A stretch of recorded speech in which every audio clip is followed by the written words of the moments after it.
माननीय प्रदेश के महामंत्री जी, सभी उपस्थित यहाँ भारतीय जनता पार्टी के नेतागण, कार्यकर्ता, भाइयों बहनों, प्रेस के बंधुओं, अभी मुझे जिला अध्यक्ष जी का निर्देश हुआ कि प्रेस से वार्ता करनी है।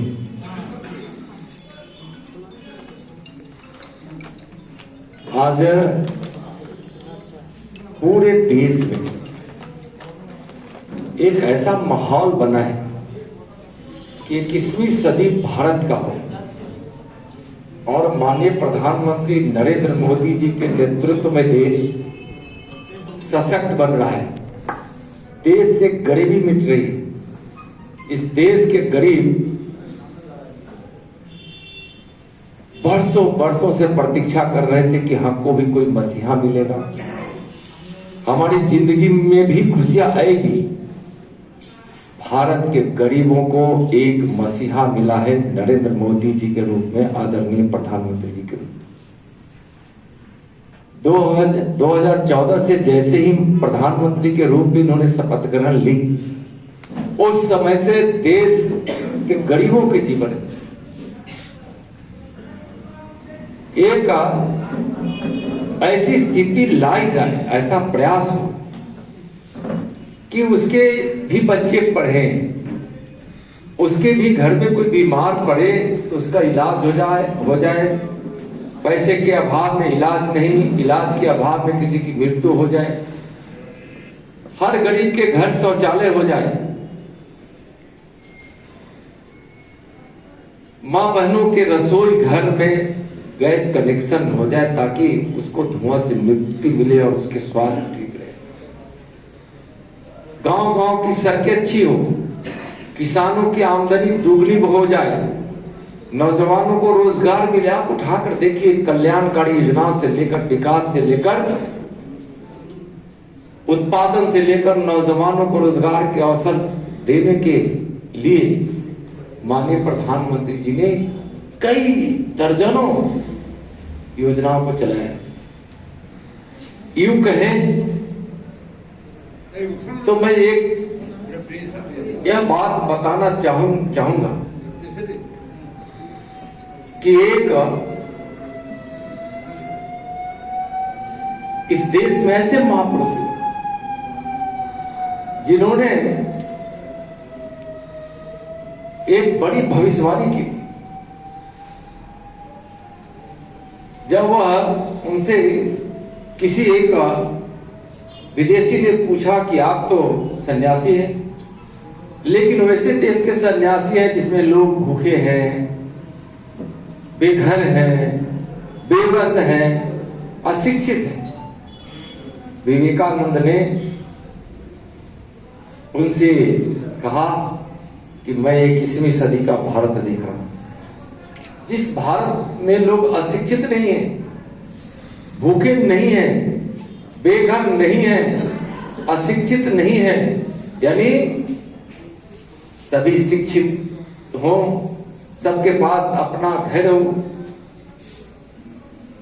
कोई बेबस ना हो, कोई भूखा ना हो।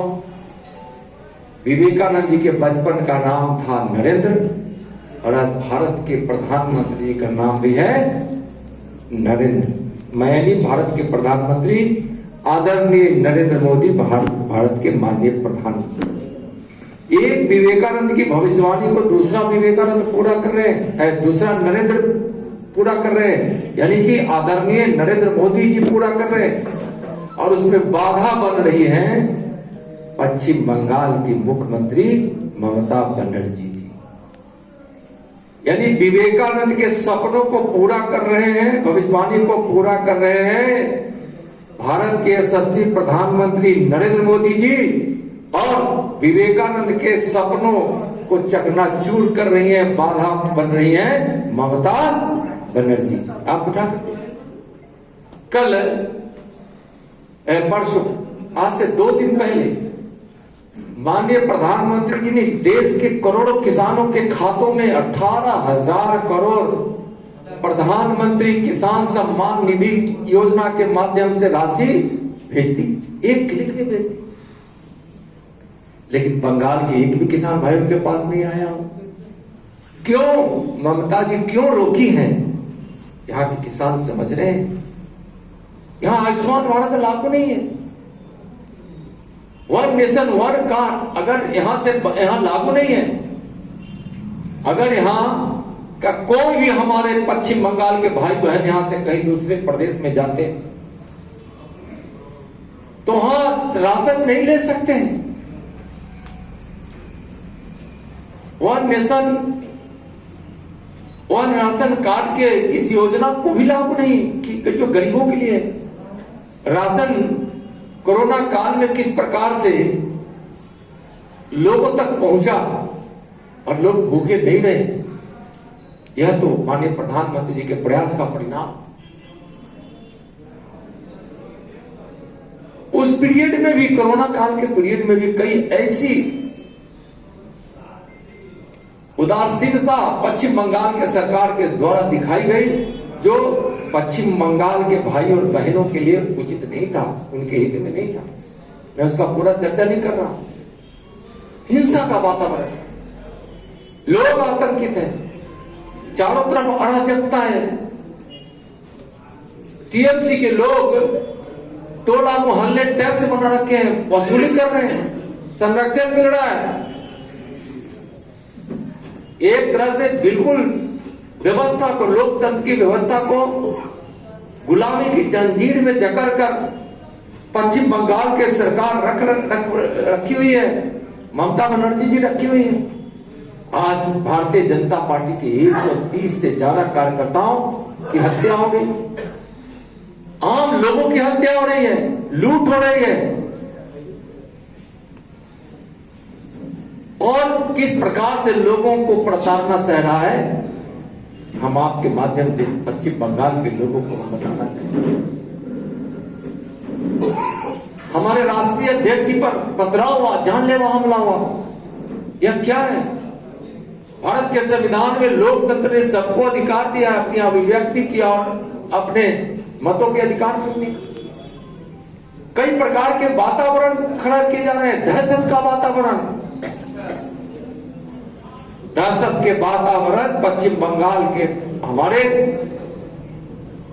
मजबूत इरादे वाले भाई बहन कभी बर्दाश्त नहीं करेंगे। आने वाला समय है, आने वाले समय में लोकतंत्र का पर्व जब अगले विधानसभा पश्चिम बंगाल का मनाया जाएगा, उस समय ममता बनर्जी जी की सत्ता समाप्त हो जाएगी, सत्ता समाप्त हो जाएगी।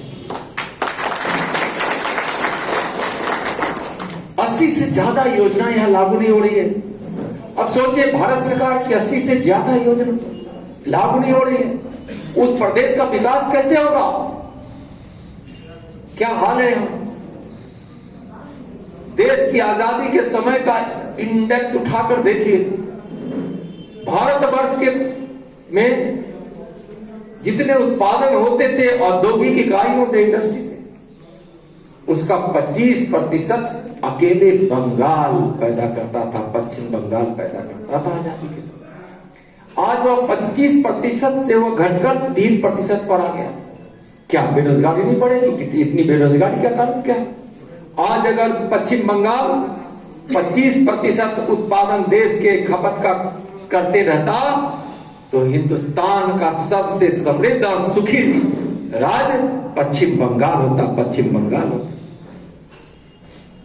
तो आज इसके लिए जिम्मेवार वही लोग हैं।